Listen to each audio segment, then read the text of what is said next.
ગુજરાત સહિત દેશભરના શહેરોમાં ફ્લાઇટમાં જઈ ચોરીને અંજામ આપતા આ બંને શખ્સો ધાર્મિક સ્થળોની આસપાસ જે કાર પાર્ક કરવામાં આવતી હતી તે કારમાંથી કાચ તોડીને કિંમતી ચીજો ચોરી લેતા પાલનપુરમાં લાગેલા એક સીસીટીવીમાં આ શખ્સો દેખાયા અને ઝડપાયા ક્યાંથી?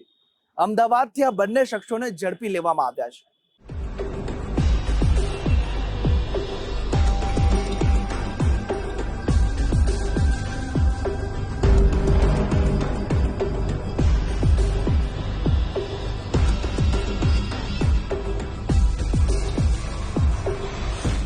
ગુજરાતના સરહદી બનાસકાંઠા જિલ્લાના અંતરિયાળ વિસ્તારોમાં ધાર્મિક સ્થળોની આસપાસમાં પાર્ક કરેલી કારના કાચ ફોડીને તેમાંથી કિંમતી ચીજવસ્તુઓની ઉઠાંતરીના બનાવ વધ્યા હતા।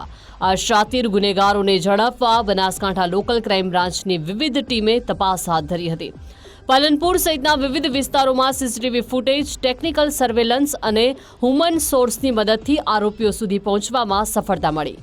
આ કેસની વિગતો જોઈએ તો બનાસકાંઠાના વડગામ પંથકમાં ચોરીની બે ફરિયાદ સામે આવી હતી, જેમાં કારના કાચ તોડીને કિંમતી સામાનની ઉઠાંતરી કરવામાં આવી। આ ટોળકી ધાર્મિક સ્થળોની બહાર પાર્ક કરેલી કારને નિશાન બનાવતી હતી।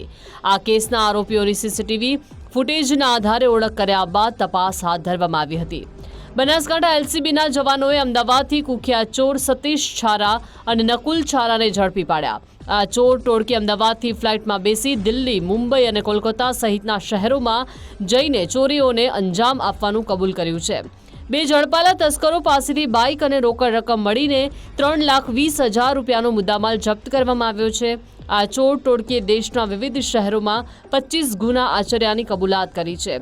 આ ગેંગે પાલનપુર અને વડગામ અને દાંતાના 4 ગુનાઓનો ભેદ ઉકેલ્યો છે। બનાસકાંઠા જિલ્લાના વડગામ પોલીસ સ્ટેશન વિસ્તારમાં છેલ્લા વીકમાં બે ગાડીના કાચ તોડીને ચોરીના બનાવ બનેલા હતા।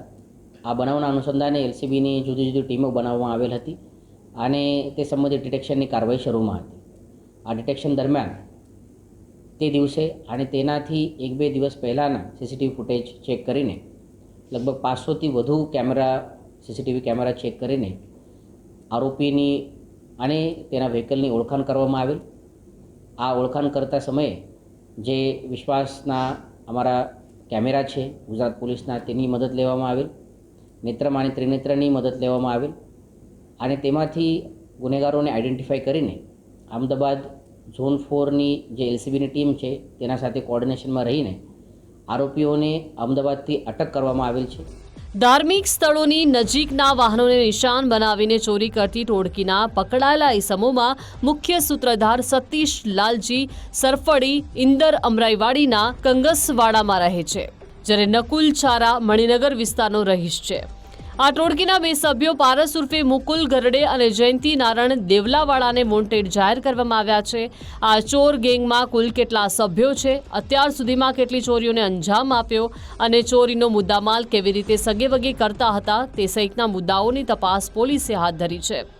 પહેલા આરોપી સતીશ લાલિયા સરપલી કરીને છે, જેના ઉપર અત્યાર સુધી 27 જેટલા ચોરીના ગુના રજિસ્ટર્ડ છે। બીજા આરોપી નકુલ રાજુભાઈ તમાઈચે કરીને છે, જેના ઉપર 16 જેટલા ચોરીના ગુના દાખલ કરવામાં આવેલ છે। આ બંને આરોપીઓ પાસેથી 1.5 લાખ જેટલા રોકડ રૂપિયા અને 17,000 જેટલા રકમના મોટરસાઇકલ રિકવર કરવામાં આવેલ છે। આના સિવાય બે આરોપી વોન્ટેડ છે, પારસ અને જયંતિ, જેના ઉપર 22 અને 8 જેટલા ચોરીના ગુના દાખલ છે। આ ચોર ટોળકીના સભ્યો ગુજરાત બહાર અનેક મોટા શહેરોમાં ફ્લાઇટથી જઈને ચોરીઓને અંજામ આપ્યા બાદ ફ્લાઇટથી જ પરત ફરતા હતા, એટલે ચોરીનો કિંમતી સામાન ત્યાં સ્થાનિક સ્તરે જ વેચી દેતા કે પરત લઈને આવતા હતા તે તપાસનો વિષય છે। આ ગેંગે બનાસકાંઠાના 4 ચોરીઓનો કબૂલાત કરી છે, જ્યારે આ ઉપરાંત અમદાવાદ સહિત ગુજરાત અને અન્ય શહેરોમાં ગુના આચર્યા છે કે કેમ તેનો પૂછપરછ દરમિયાન ખુલાસો થઈ શકે છે। કમલેશ નાભાણી, ગુજરાત ફર્સ્ટ, બનાસકાંઠા।